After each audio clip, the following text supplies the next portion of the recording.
खबर महाकुंभ से, जहां महाकुंभ में आग पर सियासत और जांच जारी है। देखिए, समाजवादी पार्टी और कांग्रेस ने बीजेपी सरकार को घेरा है। समाजवादी पार्टी के अध्यक्ष अखिलेश यादव ने सरकार को जरूरी कदम उठाने को कहा है और प्रदेश कांग्रेस कमेटी के अध्यक्ष अजय राय ने कहा है कि महाकुंभ में एक पंडाल में लगी आग ने प्रदेश सरकार के दांव की पोल खोल दी है। हालांकि आग पर फौरन काबू पा लिया गया था। महाकुंभ मेले में कल शाम एक शिविर में सिलेंडर फटने से भड़की आग ने लपटों ने दूसरे शिविर को भी अपने आगोश में लिया। हालांकि तुरंत ही आग पर काबू पा लिया गया, लेकिन तब तक 250 से अधिक टेंट्स जलकर खाक हो गए। मौके पर पहुंचकर डीजी जायजा ले रहे, सीएम भी पहुंचे थे।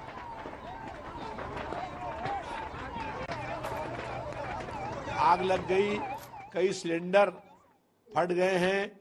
ये कुंभ मेले में जो अवस्था हुई है उसकी पोल खुल गई है और ये आग उस समय वहां लगी जब प्रदेश के मुख्यमंत्री महाकुंभ के मेले में मौजूद हैं।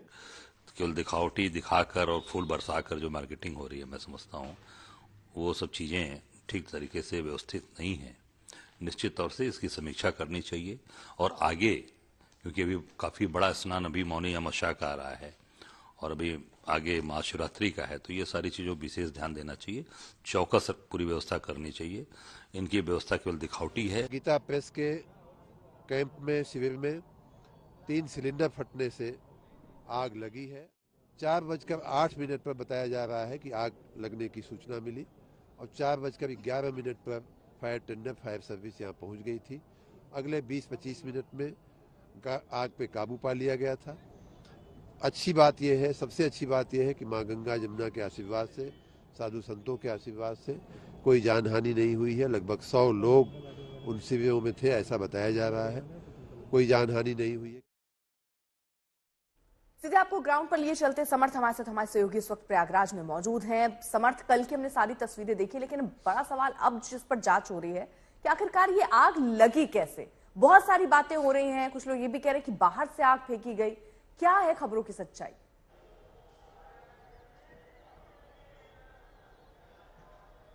समर्थ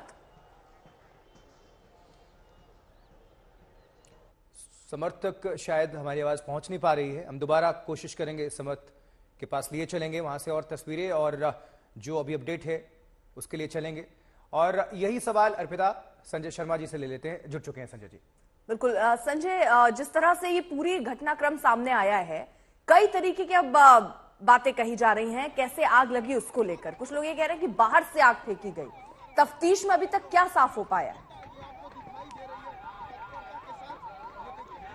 अभी तक कोई सीसीटीवी फुटेज तो ऐसी मिली नहीं है, लेकिन हाँ, ये जरूर जो शिविर था, शिविर के आसपास खेमका जी ने भी ये कहा जा रहा है कि उन्होंने दावा किया है कि आग बाहर से फेंकी गई है। तो ऐसे में जो प्रबंधन है वहां के, उन लोगों का दावा जरूर है, लेकिन अब ये जांच का विषय है। लिहाजा इस पे अभी जब तक जांच की आधिकारिक रिपोर्ट सामने नहीं आ जाती है तब तक इस पर सिर्फ दावे ही किए जा सकते हैं।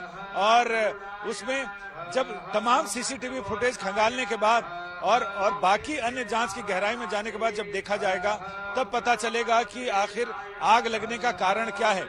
अगर शॉर्ट सर्किट है या किसी ने बीड़ी सिगरेट पीकर फेंक दिया है या फिर रसोई में वहां किसी वजह से आग लगी है, तो उसकी जांच तो शायद सीसीटीवी में भी नहीं आ पाएगी, लेकिन ये जरूर पता चलेगा कि आग सबसे पहले कहां से भड़की, इसका पता चल सकता है।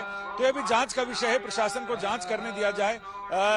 लेकिन ये जहां हम मौजूद हैं जगतगुरु राम भद्राचार्य जी के शिविर में, यहाँ 251 कुंडीय यज्ञ चल रहा है और इस यज्ञ में बीच बीच में अनाउंसमेंट हो रहा है। जो यज्ञ के आचार्य हैं वो लगातार अनाउंसमेंट कर रहे हैं कि हवा तेज है, इसलिए लपटों का, अग्नि का ध्यान रखें और बीच बीच में प्रोक्षण यानी उसमें दूध और इन सब की आहुतियां और उनके छींटे दें, ताकि यज्ञ की अग्नि भी जलती रहे, पवित्रता का भी ध्यान रहे और इसके साथ साथ पर्यावरण को भी बचाने के लिए, चूंकि ये सारे यज्ञशाला पर्णकुटी है, यानी ये जो कास फूस होते हैं उनकी बनी हुई है, जिनको सरकंडे कहते हैं, उनको बहुत पवित्र माना जाता है, उन्हीं की कलम से लिखा भी जाता है। तो ये पूरी पर्णकुटी है तमाम एहतियाती इंतजाम रखे गए हैं। प्रशासन के बड़े अधिकारी भी कह रहे हैं कि जितने शिविर हैं उन शिविर के लोगों को उनके क्षेत्रफल के ठीक है, मुताबिक संजय जी। और क्षेत्रफल में कितना काम हो रहा है, कितने लोग रह रहे हैं, कितने तंबू हैं, उनके हिसाब से उनको फायर सिस्टम रखने की भी ठीक है। का भी आदेश दिया जा रहा है। जी संजय जी जुड़े रहिएगा, हम दोबारा आपका रुख करते हैं। समर्थ भी जुड़ चुके हैं, समर्थ से हम समझने की कोशिश करते हैं। समर्थ, अगर आप हमें सुन पा रहे हो तो कितना नुकसान पहुंचा है और फिर से बसाने की, फिर से टेंट्स लगाने की क्या तैयारी चल रही है? प्रशासन किस तरह से आगे बढ़ रहा है?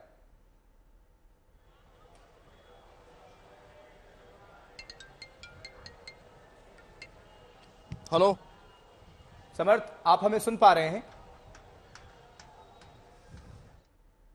समर्थ तक शायद हमारी आवाज नहीं पहुंच पा रही है।